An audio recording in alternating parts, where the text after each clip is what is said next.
ഖമറുന്നീസയാണോ കുറ്റവാളി എന്നാണ് super prime time ആദ്യം ചർച്ച ചെയ്യുന്നത്. ശ്രീ പി.കെ. ഫിറോസ് എന്തുകൊണ്ടാണ് മാപ്പപേക്ഷ നൽകുകയും അത് അംഗീകരിക്കുകയും ചെയ്തതിനു ശേഷം ഖമറുന്നീസ അൻവറിനെ ബന്ധപ്പെട്ട ചുമതലകളിൽ നിന്ന് നീക്കിയത്? എന്ത് വീണ്ടും വിചാരത്തിന്റെ അടിസ്ഥാനത്തിൽ?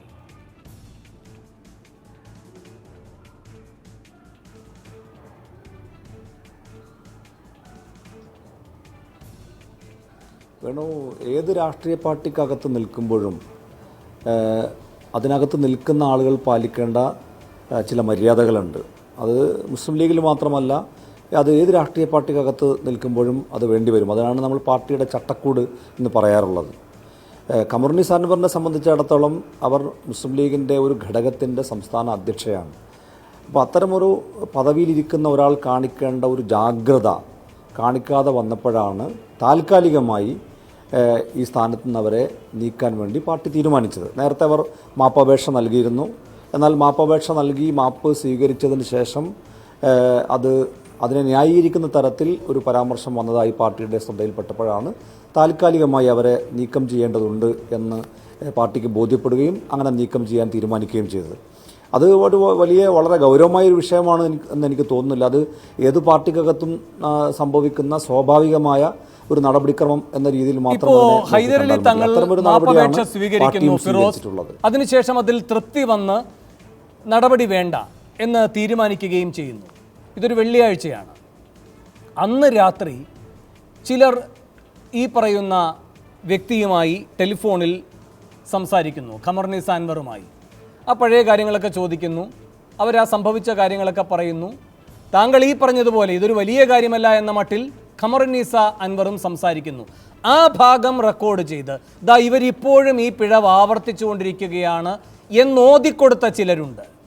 അതിൻ്റെ അടിസ്ഥാനത്തിലാണ് തുടർ നടപടി ഉണ്ടായത്. ഇത് ഖമറുന്നീസ അൻവറിനെതിരെ നിന്ന മലപ്പുറത്തെ തന്നെ രണ്ട് പ്രധാനപ്പെട്ട ലീഗ് നേതാക്കന്മാരും വനിതാ ലീഗിലെ തന്നെ രണ്ട് പ്രധാനികളും ചേർന്നുണ്ടാക്കിയ ഒരു തുടർ നടപടിയാണ്, നിർബന്ധിതമാക്കിയ ഒരു തുടർ നടപടിയാണ് എന്ന വിമർശനവും ഫിറോസ് അടക്കമുള്ളവരുടെ ശ്രദ്ധയിൽ വന്നിട്ടുണ്ടാകുമല്ലോ. അതൊന്ന് വിശദീകരിക്കാമോ?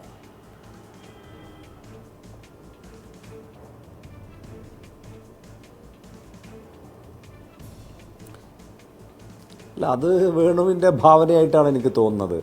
കാരണം ഇപ്പോൾ ഖമറുന്നീസ അൻവറിനെതിരെ എന്തെങ്കിലും നടപടി സ്വീകരിക്കാതിരുന്നാൽ ഒരുപക്ഷെ ഈ ഭാവനകൾ വേറെ രീതിയിലായിരിക്കും വർക്കൗട്ടാവുക. താങ്കൾ തന്നെ ആവർത്തിച്ചൊരു കാര്യമുണ്ട്, KPA മജീദ് ഫേസ്ബുക്കിൽ പോസ്റ്റായി ഇട്ട കാര്യമുണ്ട്. ഇവരിത് ആവർത്തിക്കുന്നു എന്ന പരാതി കിട്ടിയതിന്റെ അടിസ്ഥാനത്തിലാണ് തുടർ നടപടി സ്വീകരിച്ചത് എന്ന്. ആവർത്തിച്ചതെവിടെ? ആരുടെ പരാതി?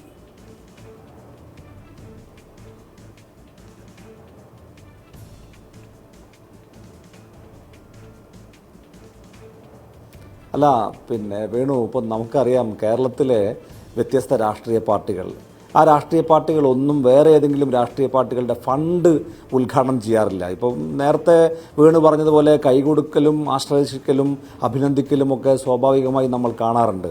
ഇപ്പോൾ കേരളത്തിൻ്റെ മുഖ്യമന്ത്രി ശ്രീ പിണറായി വിജയൻ BJPയുമായി വലിയ അഭിപ്രായ വ്യത്യാസം ഉണ്ടാകുമ്പോൾ തന്നെ അദ്ദേഹത്തിൻ്റെ പിറന്നാൾ ആശംസിക്കാൻ വേണ്ടി പോയതും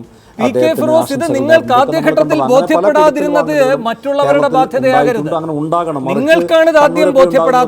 പരസ്പരം ഇത് ഒരു ചെറിയ പിഴവാണ്, ഒരു നാക്കുപിഴയാണ്, അതുകൊണ്ട് ക്ഷമ ചോദിച്ചു, നിങ്ങൾ തന്നെ മാപ്പ് കൊടുത്തു, അങ്ങനെ നിർത്തി.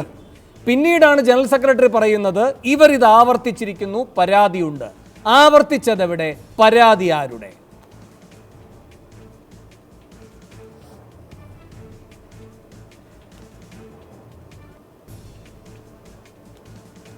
അല്ല, അത് പറഞ്ഞതുപോലെ പാർട്ടി ഫോറങ്ങളിലാകാം, വ്യക്തികളോടുമായുള്ള സംഭാഷണത്തിലാകാം.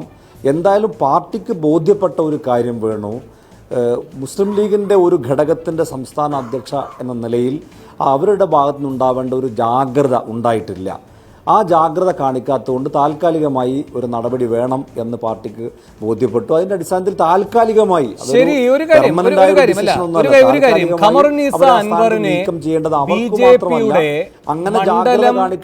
അടക്കമുള്ളവർ സമീപിച്ചപ്പോൾ ഫിറോസ് പ്രേക്ഷകരുടെ അറിവിലേക്കായി പറയുകയാണ്, ഫിറോസ് ചെന്നൈയിൽ നിന്നാണ് ഈ ചർച്ചയിൽ പങ്കെടുക്കുന്നത്. പ്രതികരണത്തിൽ ഒരല്പം സാങ്കേതികമായ വൈകലുണ്ടാകും, അതിനോട് സഹകരിക്കണം. ഫിറോസ്, ഇവിടെ ഖമറുന്നീസ അൻവർ തന്നെ പറയുകയുണ്ടായി, ഇത്തരമൊരു നിർദ്ദേശം ആ ഭാഗത്ത് നിന്ന് വന്നപ്പോൾ, BJP-യുടെ പ്രാദേശിക നേതാക്കന്മാരിൽ നിന്ന് വന്നപ്പോൾ ഞാനൊരു മുതിർന്ന നേതാവുമായി ആശയവിനിമയം നടത്തി. ഇതിലെന്തെങ്കിലും അപാകതയുണ്ടോ എന്ന് ചോദിച്ചു. ഇല്ല എന്ന് പറഞ്ഞതിൻ്റെ അടിസ്ഥാനത്തിലാണ് ഇത്തരം കാര്യങ്ങളുമായി സഹകരിച്ചത്. അങ്ങനെ വരുമ്പോൾ ആ ജാഗ്രത കുറവ് ഖമറുന്നീസ അൻവറിലേക്ക് മാത്രമായി ഒതുങ്ങരുത്. പച്ചക്കൊടി കാട്ടിയ ഒരു മുതിർന്ന നേതാവുണ്ടല്ലോ ഈ പച്ചപ്പട്ടാളത്തിൽ, അതാരാണെന്നും കൂടി അറിയണ്ടേ?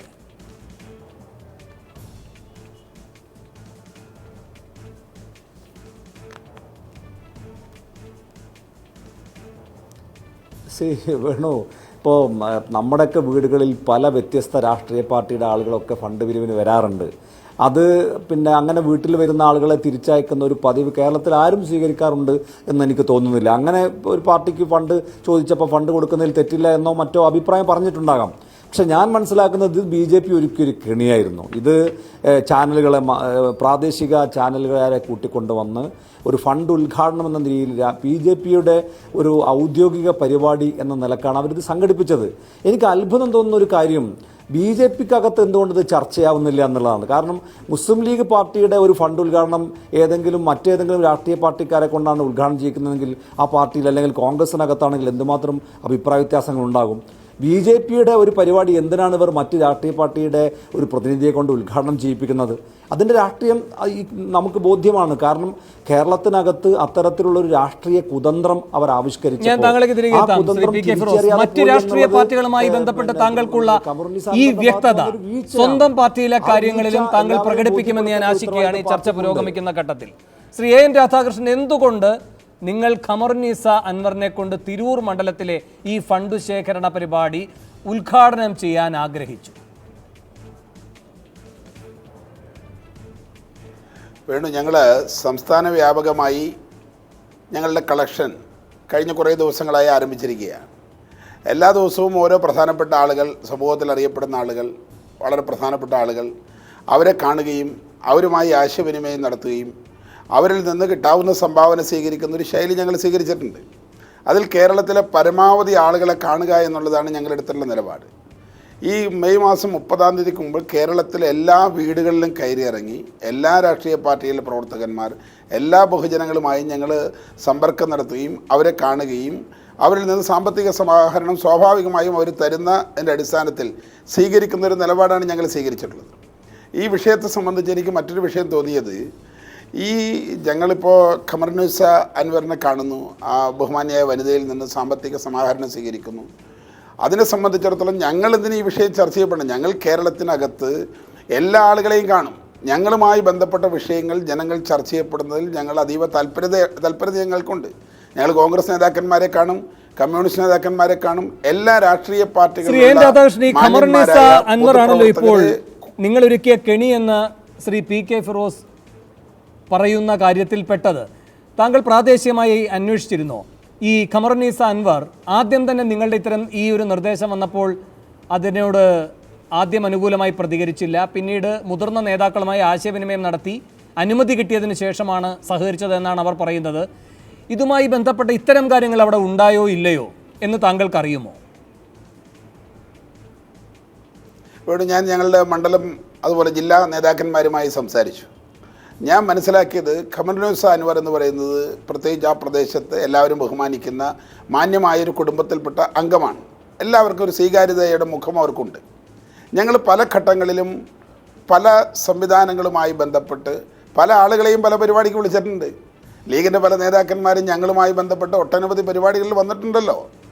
ബഹുമാനായ അബ്ദുൾ സമദ് സമദാനി, ബഹുമാനായ ശ്രീധരൻ പിള്ളയുടെ പുസ്തക പ്രകാശന കർമ്മത്തിൽ അദ്ദേഹം പങ്കെടുത്ത് എൻ്റെ പ്രിയപ്പെട്ട സ്നേഹിതൻ സമദാനിയുടെ ഉജ്ജ്വലമായ പ്രസംഗമുണ്ടായിരുന്നു. ഞാൻ കഴിഞ്ഞ ദിവസം ഇവരെ പുറത്താക്കിയപ്പോൾ ആ പ്രസംഗത്തിൻ്റെ ഓരോ വരികളും മനസ്സിലൂടെ വരികയുണ്ടായി. പല സമയങ്ങളിൽ ഇപ്പം ഞങ്ങൾ തങ്ങളെ ബഹുമാനിക്കുന്നുണ്ട്, അതുകൊണ്ട് ഞങ്ങൾ ലീഗുകാരാവണമെന്നില്ലല്ലോ. തങ്ങളുടെ ബഹുമാനായ ശിഹാബ് തങ്ങളുടെ ദേഹവിയോഗത്തിൽ ഏറ്റവും കൂടുതൽ ദുഃഖിക്കുകയും അതോടൊപ്പം തന്നെ പങ്കുചേരുകയും പ്രാദേശികമായി ഇത്തരമൊരു കാര്യത്തിന് നിങ്ങൾ ഖമറുന്നീസ അൻവറിനെ സമീപിച്ചപ്പോൾ പാർട്ടിയോടൊന്ന് ആലോചിക്കട്ടെ, അല്ലെങ്കിൽ പാർട്ടിയിൽ എനിക്ക് മാർഗദർശികളായിരിക്കുന്ന മുതിർന്ന നേതാക്കന്മാരോട് ആലോചിക്കട്ടെ, അതിനുശേഷം ഞാൻ തീരുമാനം പറയാമെന്ന് പറഞ്ഞാണോ, സ്വാഭാവികമായാണോ സഹകരിച്ചത്? പിന്നീട് അംഗീകാരം കിട്ടിയതിന് ശേഷമാണോ തുറന്ന മനസ്സോടെ ഇങ്ങനെ ഇതെല്ലാം നിങ്ങളോട് സഹകരിച്ചത്? വേണു, ഞാൻ മനസ്സിലാക്കിയത് ഖമറുന്നീസ അൻവർ എന്ന് പറയുന്ന ബഹുമാന്യായ വനിത ലീഗ് രാഷ്ട്രീയത്തിനകത്ത് ഒരു പൊതു നിലപാട് എന്നും സ്വീകരിച്ചിട്ടുള്ള ആളാണ്. അവരെടുത്തിട്ടുള്ള ഓരോ രാഷ്ട്രീയ നിലപാടുകളും ഞാൻ ചോദിക്കുന്നതിനല്ല താങ്കൾ മറുപടി പറയുന്നത്. അവരടുത്തറിയാവുന്ന പൊതുസമൂഹം ശരി, ഞാൻ താങ്കളിലേക്ക് തിരികെ എത്താം. ശ്രീ എ റഹീം, അല്ലല്ല, അങ്ങനെ പറഞ്ഞിട്ട് കാര്യമില്ല. ചോദിക്കുന്ന ചോദ്യത്തിന് മറുപടി പറയാതെ കാടടച്ചിങ്ങനെ വെടിവെച്ചിട്ട് ഞാൻ ഇടപെടുമ്പോൾ അക്ഷമ കാണിച്ചിട്ട് കാര്യമില്ല.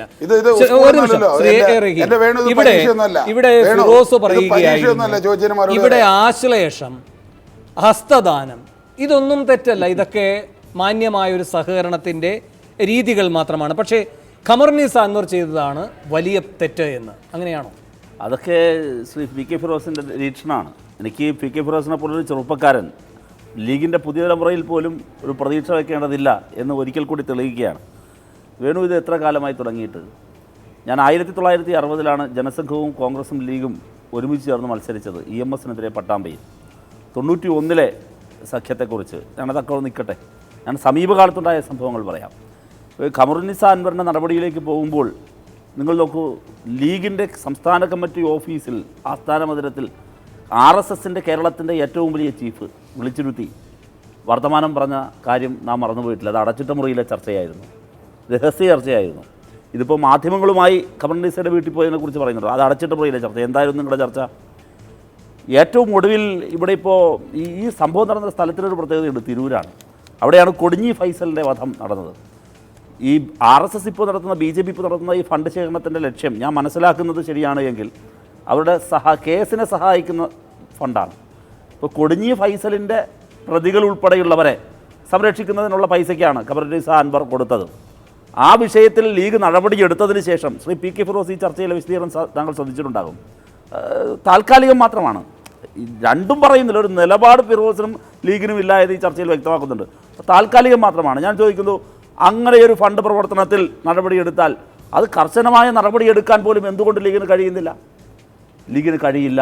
കാരണം ഈ നടപടിയെടുത്തതിന് പിന്നാലെ ഈ ഖമറുന്നീസ അൻവറിൻ്റെ മകൻ ഒരു ഫേസ്ബുക്ക് പോസ്റ്റ് ഇട്ടിരുന്നു. അതിൻ്റെ ഒരു ഭാഗം, പ്രസക്തമായൊരു ഭാഗം ഞാൻ വായിക്കാം. ലീഗുകാരാ, നിനക്ക് ചൊറിയേണ്ട ഒരാവശ്യവുമില്ല. മുസ്ലിം എന്ന പേര് വെച്ച് മുസ്ലിമിന് നിഷിദ്ധമാക്കിയ മദ്യപാനവും വ്യഭിചാരവും സ്വവർഗരതിയും ചെയ്യുന്ന നേതാക്കന്മാരുടെ ലിസ്റ്റ് തന്നെ ഞാൻ തരാം. ആരെങ്കിലും വന്ന് അനിസ്ലാമിക കാര്യങ്ങൾ ചെയ്തതിന്റെ പേരിൽ ലീഗ് എന്തെങ്കിലും ഒരിക്കൽ പുറത്താക്കിയിട്ടുണ്ടോ? ഞാൻ അത് ഏകദേശം കണ്ടതാണ്, ഫേസ്ബുക്ക് പോസ്റ്റ് ആയിട്ടല്ല, അത് വന്ന നവമാധ്യമങ്ങളിൽ കണ്ടതാണ്. ഞാൻ നിലവാരമില്ല. ഞാൻ അതിലേക്ക് പോകുന്നില്ല, ക്ഷമിക്കണം, ഞാൻ ക്ഷമ ചോദിക്കുകയാണ്. അതിൽ ഞാൻ ഇത് പറയേണ്ടി വന്നത്, ഞാൻ ആ ചില വാചകങ്ങൾ ഉപയോഗിക്കരുതായിരുന്നു, ഞാൻ അങ്ങനെ തന്നെ പറയുന്നു. പക്ഷേ ഇത്തരം ചില കാര്യങ്ങൾ ഉന്നയിച്ചുകൊണ്ട് ലീഗിൽ കുറേ നാളായി നടന്നുകൊണ്ടിരിക്കുന്ന കുറേ പ്രശ്നങ്ങളുണ്ട്. ഇപ്പോൾ KT ജലീൽ ലീഗ് വിട്ടു വന്നത് എങ്ങനെയാണ്? സാമ്പത്തിക തിരിമറി ഉൾപ്പെടെയുള്ള കാര്യങ്ങൾ ആരോപിച്ചുകൊണ്ടാണ്. അതിനുശേഷം ലീഗിൽ ഇതുപോലുള്ള നിരവധി പ്രശ്നങ്ങൾ ഉന്നയിക്കപ്പെടുന്നു. ഏറ്റവും ഒടുവിൽ ഗോപാലൻകുട്ടിയുമായിട്ട് ബന്ധപ്പെട്ട പ്രശ്നം. ഈ കൊടിഞ്ഞി ഫൈസൽ കൊലക്കേസിലെ ഒരു പ്രതിയുണ്ട്, 8ാം പ്രതി കോട്ടാശ്ശേരി ജയകുമാർ. ഈ കോട്ടാശ്ശേരി ജയകുമാർ 2000 തിരഞ്ഞെടുപ്പിൽ വള്ളിക്കുന്ന് പഞ്ചായത്തിലെ 8ാം വാർഡിൽ കോൺഗ്രസിൻ്റെയും BJPയുടെയും ലീഗിൻ്റെയും പൊതു സ്ഥാനാർത്ഥിയായിരുന്നു. സംഘപരിവാർ നേതാവാണ്, വിശ്വ ഹിന്ദു പരിഷത്തിൻ്റെ ജില്ലാ നേതാവാണ്. ഞാൻ പറയുന്നത് ഇത്തരത്തിലുള്ള പ്രവർത്തനങ്ങളുമായി ബന്ധപ്പെട്ട് ലീഗിന് ഒരുപാട് ട്രാക്ക് റെക്കോർഡുണ്ട്. ആ ട്രാക്ക് റെക്കോർഡ് ഉള്ളത് കൊണ്ടാണ് വലിയ നടപടിയെടുക്കണമോ ചെറിയ നടപടിയെടുക്കണമോ എന്ന കാര്യത്തിൽ പോലും ഇപ്പോഴും ആശങ്ക. ഈ ചർച്ചയിൽ പോലും ഫിറോസ് പ്രകടിപ്പിക്കുന്ന ഒരു ധർമ്മസങ്കടപതാണ്.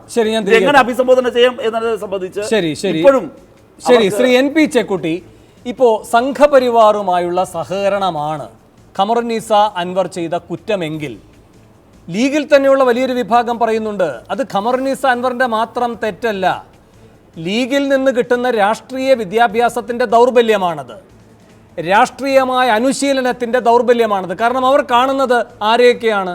സാദിഖ് അലി തങ്ങൾ ബാബ രാംദേവിനെ ആശ്ലേഷിക്കുന്നത്, സാദിഖ് അലി തങ്ങൾ ക്ഷണം സ്വീകരിച്ച് ഡൽഹിയിൽ പോയി രവിശങ്കറിനൊപ്പം പരിപാടിയിൽ പങ്കെടുക്കുകയും ആശ്ലേഷിക്കുകയും ചെയ്യുന്നത്, സൗഹാർദ്ദം ഉണ്ടാക്കുന്നത്. ഈ പറയുന്ന അഹമ്മദും ET മുഹമ്മദ് ബഷീറും പ്രധാനമന്ത്രിയുടെ ദുരിതാശ്വാസ നിധിയിലേക്ക് 25 ലക്ഷം സംഭാവന നൽകുന്നത് മറ്റൊരു രാഷ്ട്രീയ പാർട്ടിയും കേരളത്തിൽ നടക്കം അങ്ങനെ ചെയ്തതായി നമ്മുടെ ശ്രദ്ധയിൽ വന്നിട്ടില്ല. ഗണേശോത്സവത്തിൻ്റെ ഉദ്ഘാടന കർമ്മം നിർവഹിക്കുന്നു MK മുനീർ. BJPക്കെതിരെ ശക്തമായി പറയുന്നതിന് പരിമിതിയുണ്ടെന്ന് ഗൾഫിലെ ഒരു സന്ദർശനത്തിനിടെ ഒരു പരിപാടിയിൽ വെച്ച് പറയുന്നു N. Shamsuddin MLA. KM Shaji പറയുകയാണ് കണ്ണൂർ ഒരു പരിപാടിയിൽ വെച്ച് ബിസിനസ് ലോബിയുടെ മാത്രം താല്പര്യമായിരുന്നു ഗുജറാത്ത് കലാപം, അതിന് മോദിയെ പഴിച്ചിട്ട് എന്ത് കാര്യം എന്ന്. മായിൻ ഹാജി പറയുകയാണ്, ആണുങ്ങളിരിക്കെ പെണ്ണുങ്ങൾ സംസാരിക്കുമോ ലീഗിനകത്ത്, അതുകൊണ്ട് അവിടെ ഇരിക്കെ.